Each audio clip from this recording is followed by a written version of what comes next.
Member for Balkan. Thank you, Mr Acting Speaker. I acknowledge the Parliamentary Secretary's remarks and how good a Health Minister Gillian Skinner was. I worked for Peter Collins and he was a pretty good Health Minister too. Gillian's better though. Well, yes, okay, we'll debate that later.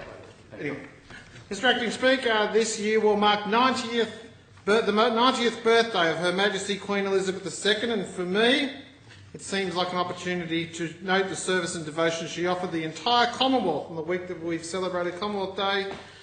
On her 21st birthday, Princess Elizabeth delivered a speech which has been quoted often since. She solemnly said, "I declare before you all that my whole life, whether it be long or short, shall be devoted to your service and the service of our great imperial family to which we all belong."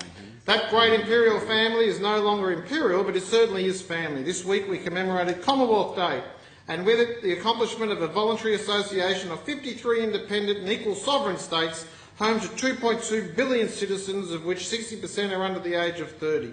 The Commonwealth includes some of the world's largest, smallest, richest and poorest countries, but we are all family.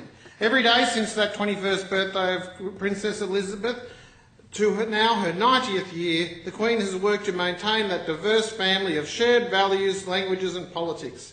Speaking from Cape Town as she delivered the speech, she observed that although, quote, "I am 6,000 miles from the country where I was born, I am certainly not 6,000 miles from home."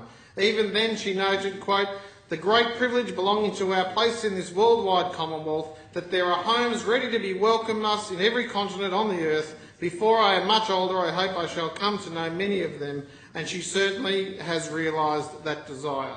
Mr Acting Speaker, as I mentioned, although I speak to congratulate the Queen on behalf of the people of Baulkham Hills on her 90th birthday, I can't help but think of her youthful devotion to our Commonwealth.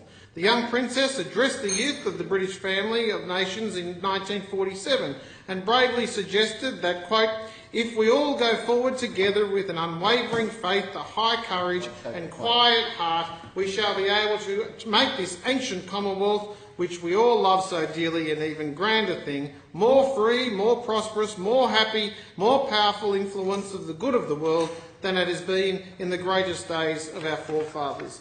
Mr Acting Speaker, there is no doubt that the Queen's generation took up this challenge and made the most of the opportunity granted by the sacrifice of their mothers and fathers.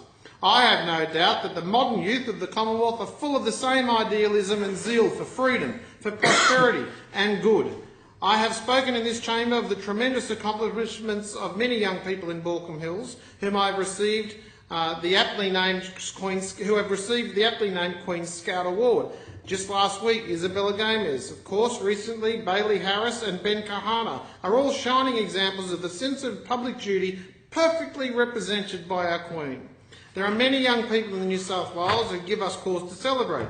The Young Anzac Scholars of 2016, who I will next month take to the Western Front. Eduardo Biacchino, Shahini De Silva, Petra Stosnich, Joshua Bednar and Lauren Sullivan, as well as Liam Rickett, exhibited the same appreciation the Queen had for our greatest generation and the opportunities it provided us in their essays which were presented to this House. And so, on the 90th birthday of Her Majesty, I would like to thank her for the example she has provided the youth of the Commonwealth ever since those solemn words were delivered on her 21st birthday.